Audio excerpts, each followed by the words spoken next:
नमस्कार, मैं डॉक्टर गगन सिंह। आपका इस जो चर्चा हमारी हो रही है, जीवन कौशल को कैसे हम एकीकृत करें, उसमें मैं आपका एक बार से फिर से स्वागत करता हूं। जैसा कि हम चर्चा कर रहे हैं कि जीवन कौशल के जो मुख्य प्रकार है उनमें से कौन कौन से, हमने इससे पहले बात करी कम्युनिकेशन स्किल्स के ऊपर, बात करी हमने। फिर बात करी कि किस तरह से सेल्फ मैनेजमेंट स्किल जो है हमारी, और उसकी बात करी। अब हम इसी कड़ी में आगे बात करेंगे कि leadership and team work skills का क्या महत्व है और ये किस तरह से व्यावसायिक सफलता को सुनिश्चित करती है। जैसा कि आप जानते हैं कि टीम में मिलजुल कर करना और दूसरों की क्षमताओं का सम्मान करना, ये हमारे जीवन कौशल का जो नेतृत्व और टीम वर्क स्किल्स है उसका महत्वपूर्ण हिस्सा है। जिम्मेदारियों का नेतृत्व करते समय उदाहरण प्रस्तुत करें, क्योंकि जैसा कि मैंने आपको कहा कि जो एक लीडर होता है उसको बहुत सारे लोग क्या करते हैं, फॉलो करते हैं, अनुगमन करते हैं उसका। तो रिस्पॉन्सिबिलिटी के साथ जो है अपना एग्जाम्पल वो सेट करना पड़ता है। सफलता और असफलता दोनों को साझा भावना के साथ स्वीकार करें। हो सकता है जब भी हम कोई नया कार्य करें उसमें सफलता मिले, या हो सकता है उसमें असफलता मिले, तो दोनों को समान भाव से स्वीकार करने के हमारे में क्या होनी चाहिए, क्षमता होनी चाहिए। अब हम बात कर रहे हैं कि आज के जो कार्यस्थल हैं, जैसा कि जो हमारा वर्किंग प्लेस है, उसमें व्यक्तिगत सफलता से अधिक सामूहिक सफलता को महत्व दिया जाता है। क्योंकि कोई भी काम, बड़ा काम या छोटा काम, अकेले आज के समय में, आज के परिदृश्य में करना असंभव है। तो ये काम हम क्या करते हैं, ग्रुप में करते हैं, टीम के रूप में करते हैं। नेतृत्व और टीम वर्क का जो कौशल व्यक्ति को क्या करता है, ना केवल एक अच्छा सदस्य बनाता है बल्कि उसे एक प्रभावशाली नेता भी बनाता है। क्योंकि जब आप ग्रुप में काम करेंगे और एक लीडरशिप के रोल में काम करेंगे और अच्छे लीडर्स की गुण के साथ काम करेंगे, तो ये आपको उस ग्रुप का क्या, एक अच्छा सदस्य भी बनाता है और एक आप में लीडरशिप, जो इफेक्टिव लीडरशिप की क्वालिटी उसको भी डेवलप करता है। एक जो अच्छा नेता है अपनी टीम को क्या देता है, डायरेक्शन, दिशा, प्रेरणा, मोटिवेशन और कॉपरेशन, सहयोग प्रदान करता है। ये तीनों के तीनों जो क्वालिटीज़ हैं एक अच्छे नेता में पाई जाती हैं। लीडरशिप, जो हमारे अलग अलग लीडर नेतृत्व कौशल हैं वो कौन कौन से हैं, देखिए। सबसे पहले विजन एंड गोल सेटिंग, जिसमें दृश्य और लक्ष्य निर्धारण करना आता है। प्रेरणा मतलब मोटिवेट करना, अपने जो हमारे फॉलोअर हैं, जो वर्कर, उनको मोटिवेट करना। डिसीजन मेकिंग एबिलिटी, निर्णय क्षमता को विकसित करना। दृष्टांत द्वारा नेतृत्व, मीन्स इसका क्या अर्थ है, लर्निंग बाय एग्जाम्पल। आप पहले किसी काम को खुद करिए, उससे साबित करिए, तब जाके किसी व्यक्ति को आप काम करने के लिए क्या कर सकते हैं, प्रेरित कर सकते हैं, जिसको बोलते हैं लीडिंग बाय एग्जाम्पल। पहले वो काम आपको खुद करना पड़ेगा। फिर है अकाउंटेबिलिटी, जवाबदेही। जवाबदेही का होना बहुत ज़रूरी है, क्योंकि जब भी हम किसी काम को बहुत सारे लोगों के सहयोग से करते हैं, तो अगर मान लो उसमें कभी कोई चूक हो जाती है, कोई गलती हो जाती है, तो किसी ना किसी व्यक्ति की अकाउंटेबिलिटी फिक्स होनी चाहिए, चाहे वो लीडर की हो, चाहे वो ग्रुप की हो। अगर हम बात करें कि जो हमारा नेतृत्व है और टीम वर्क कौशल है, अगर इसको डेवलप करने के ऐसे कौन कौन से उपाय हैं, सबसे पहले सक्रिय होकर सुनना, लिसनिंग। ये शुरू से अगर आप ध्यान दीजिएगा, सुनना, और वो भी एक्टिव लिसनिंग बहुत एक गुण है किसी व्यक्ति में। और उसके बाद रिस्पॉन्स देना, प्रतिक्रिया देना। टीम में क्या होना चाहिए, स्पष्ट भूमिका और अपेक्षाएं स्थापित करना। आपकी जो रोल है वो क्लियरली डिफाइन होना चाहिए। दूसरों की सराहना और प्रेरणा कर देना, मतलब इसका आशय क्या है, जब भी कोई व्यक्ति अच्छा काम करता है और अगर आपने उस संस्थान को या उस संस्था को आगे ले जाना है और आगे भी इस तरह के काम करने हैं, तो जो अच्छा काम करने वाला, उसकी आपको सराहना करनी पड़ेगी, उसको आपको प्रेरित करना पड़ेगा, सम्मानित भी करना पड़ेगा। तभी वो व्यक्ति दूसरी बार जब आप टीम के रूप में काम करेंगे और वो आपकी टीम का सदस्य होगा, तो बहुत ही मोटिवेटेड होकर वो काम करेगा। खुले संवाद के लिए एक सकारात्मक वातावरण बनाना, ओपन डिस्कशन। कोई भी बंद कमरे में कोई फैसला लेने के के बजाय आप क्या करना है, उसको ओपन डिस्कशन में एक पॉजिटिव एनवायरनमेंट बनाएं। समस्याओं के समाधान में टीम को सम्मिलित करना, जब भी आप कोई काम करें तो टॉप से लेके लोअर तक जितने भी लोग उसमें शामिल हैं, आप उनको समस्याओं के समाधान का क्या करें, हिस्सा बनाएं। अगर व्यावसायिक सफलता में लीडरशिप और टीम वर्क के अगर इंपॉर्टेंस की हम बात करें, महत्व की बात करें, तो क्या है, सबसे पहले ये क्या करता है, आपकी कार्य की गति, स्पीड, गुणवत्ता, क्वालिटी में क्या करता है, वृद्धि करता है। नवाचार और रचनात्मक मतलब इनोवेशन और क्रिएटिविटी को क्या करता है, बढ़ावा देता है। ये तब होता है जब हमारा लीडर बहुत ही एफिशिएंट और टीम वर्क को जो बढ़ावा देता है, उसको प्रेफरेंस देता है। टीम के भीतर क्या करता है, कॉन्फिडेंस और समझ से कोऑर्डिनेशन को क्या करता है, डेवलप करता है। संगठनात्मक जो हमारे लक्ष्य हैं उनको प्रभावी रखें, क्योंकि हर ऑर्गेनाइजेशन का कोई लक्ष्य होते हैं। अगर संगठनात्मक लक्ष्यों को अगर हमने प्रभावी तरीके से अगर प्राप्त करना है तो प्रभावशाली लीडरशिप होना बहुत ज़रूरी है। संकट और चुनौतियों का सामना करने की क्षमता बढ़ती है इससे। कभी भी कोई भी चैलेंज आ जाए, कोई भी डिफ़िकल्टी आ जाए, तो अगर आपका लीडर अगर आपका डिसिप्लिन है तो इन सब समस्याओं को समाधान और सामना करने की क्षमता इससे बढ़ती है। तो लीडरशिप और टीम वर्क स्किल का होना बहुत ही आवश्यक है। अब हम बात करेंगे क्रिटिकल एंड क्रिएटिव थिंकिंग। आलोचनात्मक और रचनात्मक सोच, दोनों ही शब्द आपस में बहुत ही जुड़े हुए हैं। किसी भी जानकारी या परिस्थिति का गहराई से क्या करना चाहिए, विश्लेषण करना चाहिए। समस्याओं के नए और रचनात्मक समाधान खोजने का अभ्यास करना चाहिए। जो नए नए न्यू एंड जिसको बोलते हैं क्रिएटिव थिंकिंग, उसको खोजने का क्या करना है, प्रैक्टिस करनी चाहिए। परंपरागत सीमाओं के बाहर भी सोचने का साहस रखें। कहने का अभिप्राय है कि बहुत सारे हमारे जो ट्रेडिशन है, सोल्यूशन हमने पुराने उनको लिए जा रहे हैं, लेकिन देश काल परिस्थिति के अनुसार जैसा कि हम कहते हैं, उन सीमाओं से बाहर निकल कर भी उन समस्याओं का समाधान सोचने की हमारे में क्या होना चाहिए, करेज होना चाहिए, साहस होना चाहिए।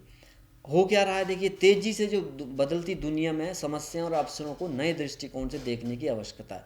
क्योंकि जैसा कि मैंने आपको बताया कि पहले किसी बीमारी का जब इलाज नहीं होता था, उसके लिए नए पुराने तरीकों से हम ढूंढते, लेकिन अब जैसे जैसे समय बढ़ता जा रहा है, एक नए समय की तरफ बढ़ते जा रहे हैं, बीमारियों नए नए रूप में आती जा रही है। कोरोना का हमने उदाहरण दिया, तो उसमें नए दृष्टिकोण को रखने की आवश्यकता है। जहाँ पहले बहुत समय लगता था किसी दवाई को बनाने में, लेकिन आज की डेट में टेक्नोलॉजी से हम थोड़ा उसमें तेज़ी से काम कर रहे हैं, तो नई सोच को भी डेवलप करना पड़ता है। आलोचनात्मक सोच से हम तथ्यों का विश्लेषण करें, क्रिटिकल जिसको बोलते हैं, और तर्कपूर्ण लॉजिकल डिसीजन लें। जबकि रचनात्मक सोच से हम नए विचार, जो हमारी क्रिएटिव थिंकिंग है, उससे हम क्या कर सकते हैं, नए विचार, न्यू थिंकिंग और इनोवेशन को उत्पन्न करते हैं। अगर दोनों कौशल मिलकर किसी भी व्यावसायिक या व्यक्ति चुनौती का सबसे बेहतर समाधान खोजने में हमारी क्या करते हैं, हेल्प करते हैं, मदद करते हैं। अगर दोनों को हम अलग अलग देखें, क्रिटिकल थिंकिंग को पहले देखते हैं। क्रिटिकल थिंकिंग क्या है, आलोचनात्मक सोच क्या है, ये क्या करता है, जानकारी का गहन विश्लेषण करना और निष्पक्ष तर्कसंगत निष्कर्ष निकालना। ये हमारा किस में आता है, क्रिटिकल थिंकिंग में आता है। पूर्वाग्रहों से मुक्त होकर, पूर्व अजम्पशंस हैं उनसे फ्री होकर तथ्यों का मूल्यांकन करना। समस्याओं के कारण और प्रभावों को समझना, ये हमारा किस में आता है, आलोचनात्मक सोच में आता है। अब अगर हम बात करें क्रिएटिव थिंकिंग, इसमें क्या है, नवीन, न्यू, मौलिक और अद्वितीय विचारों का सृजन करना, उनको क्रिएट करना। पारंपरिक सीमाओं से बाहर जाकर समाधान खोजना, और हमारी जो इमेजिनेशन पावर है, कल्पना शक्ति और नवाचार का क्या करना है, प्रयोग करना है। तो देखो दोनों का आपस में बहुत ही गहरा संबंध है, क्रिटिकल थिंकिंग और क्रिएटिव थिंकिंग का। अगर इसको हम विकसित करना है इस वाली हम स्किल को, तो क्या, क्यों, वाई, कैसे, हाउ, और क्या, व्हाट होगा अगर जैसे प्रश्न हम पूछें, उसका उत्तर ढूंढें। नए दृष्टिकोण विचारों के लिए ओपन रहें, खुले रहें। समस्याओं को विभिन्न एंगल से हम क्या करें, देखें। मस्तिष्क में विचारों को मंथन, जिसे ब्रेन स्टॉर्मिंग कहते हैं, वो हम करें। नए अनुभवों और चुनौतियों का क्या करें, हम स्वागत करें। ऐसा नहीं कि न्यू एक्सपीरियंस को लागू करने से पहले, चुनौतियों का सामना करने से पहले ही भाग जाए, नहीं। अगर आपने व्यावसायिक सफलता हासिल करनी है, किसी भी मुकाम पे पहुंचना है, तो नए अनुभव और चुनौतियों का आपको क्या करना पड़ेगा, स्वागत करना पड़ेगा। अगर व्यावसायिक सफलता में इन कौशलों का महत्व की बात करें, तो ये क्या करते हैं, जटिल समस्याओं का प्रभावी समाधान हमें उपलब्ध कराते हैं। बेहतर निर्णय क्षमता और रणनीतिक योजना, स्ट्रैटेजिक प्लानिंग बनाने में सहायता करते हैं। नवाचार और प्रतिस्पर्धात्मक बढ़त को ये देते हैं। जोखिमों, जो हमारे रिस्क हैं, उनका सही मूल्यांकन, रियल उसका जो ट्रू इवैल्यूएशन है और मैनेजमेंट, वो हमें सिखाता है। और तेज़ी से बदलते बाजार में कैसे हम अपने आप को ढालें, उसकी क्षमता जो डेवलप होती है, वो किससे होती है, क्रिटिकल एंड क्रिएटिव थिंकिंग। अब हम बात करें जो हमारी अंतिम स्किल्स हैं इस आज की चर्चा की, वो है इमोशनल इंटेलिजेंस, भावनात्मक बुद्धिमत्ता। इसका अर्थ क्या है, इसका अर्थ है अपनी भावनाओं को हम पहचानें और क्या करें, नियंत्रित करें। पहचानना उतना मायने नहीं रखता, उसको कंट्रोल करना बहुत ही उसकी महत्ता है। दूसरों की भावनाओं को समझकर हम सहानुभूति दिखाएं।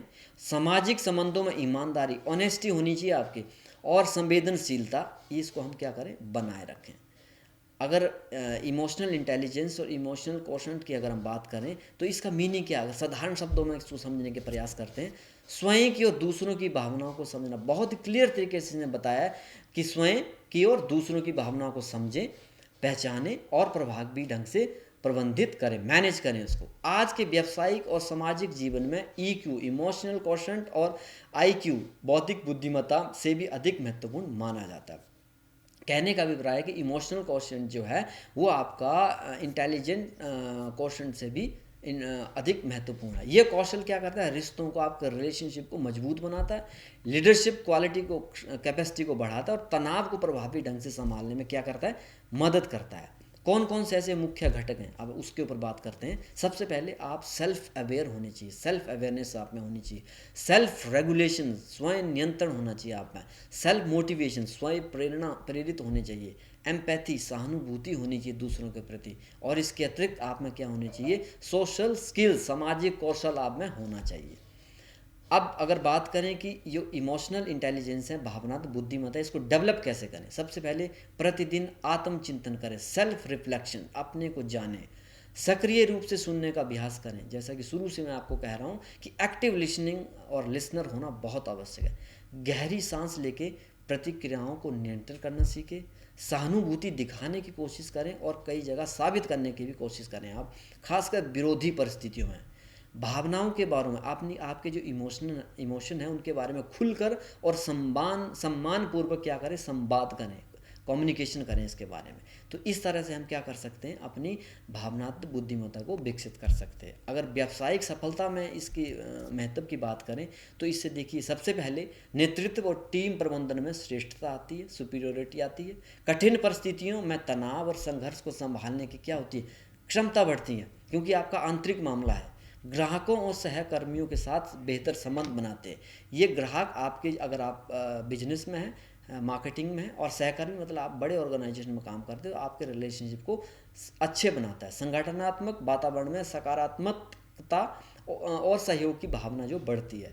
निर्णय लेने में क्या होता है, संतुलन, बैलेंस, संवेदनशीलता, एम्पैथी आप में आती है। तो ये हमारी जो स्किल्स थी, इमोशनल इंटेलिजेंस, उसका व्यावसायिक सफलता में क्या महत्व, उसके बारे में बात करें। अगर हम लाभ की बात करें, इन जितने भी हमने कौशल आपके साथ डिस्कस करें, उससे होता क्या है, अगर निचोड़ में इसको कहें, संक्षेप में कहें, तो आत्मविश्वास और आत्मनिर्भरता में क्या होती है, वृद्धि होती है। आप एक बेहतर पेशेवर और व्यक्तिगत संबंध आपके सुधरते हैं। निर्णय लेने और समस्या समाधान की बेहतर क्षमता आप में विकसित होती है। जीवन में संतुलन, सुख और सफलता की प्राप्ति होती है अगर आप इन 6 जो स्किल्स मैंने आपको बताई आज की चर्चा में, अगर उनका सही तरीके से अगर आप प्रयोग करते हैं। अगर जीवन कौशल एकीकरण के व्यावहारिक उपाय की बात करें हम, तो दैनिक जर्नलिंग में हमको क्या करना चाहिए, जर्नलिंग में दिन भर के अनुभव और चिंतन कर सुधार के क्षेत्र पहचानें। स्व प्रतिबिंब, सेल्फ रिफ्लेक्शन, हर सप्ताह अपने कार्यों और व्यवहार का क्या करें, मूल्यांकन करें, बहुत आवश्यक है। अगर आपने सफलता हासिल करनी है तो सेल्फ रिफ्लेक्शन की क्वालिटी आप में होना बहुत आवश्यक है। फीडबैक लेना और देना बहुत ज़रूरी है। अगर आपने किसी कमियों को जानना है, सुधारना है, तो सहकर्मियों, मित्रों, परिवार से ईमानदारी प्रतिक्रिया ले। नई आदतें विकसित करें, new habits, develop new habits in your self. इसमें क्या है, अनुशासन आप में होना चाहिए, समय पर कार्य करने की आप में क्षमता होनी चाहिए, और नई चीज़ें सीखने की आदत आप में होनी चाहिए। समूह गतिविधियों और वर्कशॉप में भाग लेना, क्योंकि इससे आप नई चीज़ें, नए लोगों के विचार, नए तरीके से समस्याओं को देखने का नज़रिया आप जानते हैं। टीम वर्क, नेतृत्व और संवाद कौशल का रेगुलर प्रैक्टिस आपको करनी चाहिए। व्यावसायिक सफलता का प्रभाव इन सब का अगर हम ओवरऑल देखें, अगर इसको देखें संक्षेप में, तो बेहतर निर्णय क्षमता से कार्यक्षमता में आपकी क्या होती है, वृद्धि होती है। प्रभावी नेतृत्व से टीम प्रदर्शन में सुधार होता है। ग्राहकों और सहकर्मियों से अच्छे संबंध आपके बनते हैं। तेजी से बदलते व्यावहारिक वातावरण के आप अनुकूल हो जाते हैं, और दीर्घकालीन करियर विकास और संतुलित जीवन आपका हो जाता है। इसी में थोड़ा सा मैंने प्रेरणादायक कथन जो हैं, हर जो हमारी स्किल्स है उसके ऊपर हम लिए, मैं एक एक करके आपके साथ शेयर कर रहा हूँ। जैसे संचार, ये क्या है, ये केवल शब्द नहीं है जो हम बोलते हैं, बल्कि भावनाएं भी हैं जो हम क्या करते हैं, साझा करते हैं। हर समस्या के भीतर एक अवसर छुपा होता है, बस उसे पहचानने की नज़र चाहिए। ये हर जितनी भी स्किल्स मैंने आपके डिस्कस की, उसके संबंध में जो प्रेरणादायक कथन है उसके बारे में आपको संक्षेप में आपसे साझा कर रहा हूँ। जो व्यक्ति स्वयं को प्रबंधित कर सकता है, वही दूसरों का नेतृत्व करने में क्या होता है, सक्षम होता है। सेल्फ मैनेजमेंट स्किल्स की बात हो रही है। यदि आप तेज जाना चाहते हैं तो अकेले चलिए, यदि आप दूर जाना चाहते हैं तो साथ चलिए। ये क्या है, लीडरशिप क्वालिटी की बात हो रही है। कितना देखिए सुंदर लिखा है, अगर आपने तेज जाना है तो अकेले चलिए, और अगर आप बहुत दूर जाना चाहते हैं तो साथ चलिए। नवाचार तभी संभव है जब आलोचनात्मक सोच और रचनात्मक सोच एक साथ चलते हैं। इसके अतिरिक्त जब आप अपनी भावनाओं के स्वामी बनते हैं, तभी आप अपने जीवन के भी स्वामी बनते हैं। ये किसके बारे में बातचीत हो रही है, इमोशनल आपकी जो इंटेलिजेंस है उसके ऊपर बात हो रही है। अगर हम सार में संक्षेप में इस चर्चा को कहें तो जैसा कि मैंने आपको कहा कि तकनीकी योग्यता और ज्ञान आवश्यक है, लेकिन इसके साथ जीवन कौशल भी आपको बहुत ज़रूरी है। जीवन कौशल का आपको दैनिक अभ्यास व्यक्ति को न केवल अच्छा पेशेवर प्रोफेशनल बनाता है, बल्कि एक अच्छा ह्यूमन बीइंग भी बनाता है। सतत अभ्यास और आत्म मूल्यांकन के माध्यम से जीवन कौशल को क्या बनाया जाता है, सशक्त बनाया जा सकता है। इसके अतिरिक्त जीवन कौशल केवल ज्ञान नहीं है, बल्कि ये क्या है, जीने की कला, आर्ट ऑफ लिविंग है। सफलता वही है जब आपकी योग्यता और आपके जीवन कौशल एक साथ कार्य कर सकते हैं। तो हम उम्मीद करते हैं कि इस जो हमारी चर्चा हुई, जो आज हमारी चर्चा का विषय था, इसके बाद अगर आप मुख्य जीवन कौशल को परिभाषित कर सकेंगे, जीवन कौशल का एकीकरण कैसे हो सकता है उसके बारे में जान सकेंगे, मुख्य जीवन कौशल कौन कौन से उसकी व्याख्या कर सकते हैं, कैसे जीवन कौशल को दैनिक जीवन में एकीकरण कर सकते हैं उसका विश्लेषण कर सकते हैं, कौन कौन से जीवन कौशल के एकीकरण के लाभ हैं उनका वर्णन कर सकते हैं, और जीवन कौशल एकीकरण के व्यावहारिक उपायों का आप विश्लेषण कर सकते हैं। और इसके अतिरिक्त मुख्य जीवन कौशल का जो हमारी व्यावसायिक सफलता है उसके ऊपर पड़ने वाले प्रभावों का क्या कर सकते हैं, वर्णन कर सकते हैं। धन्यवाद, और उम्मीद करते हैं कि इससे आपके जो ज्ञान है जीवन कौशल के बारे में वो अवश्य बढ़ेगा। धन्यवाद।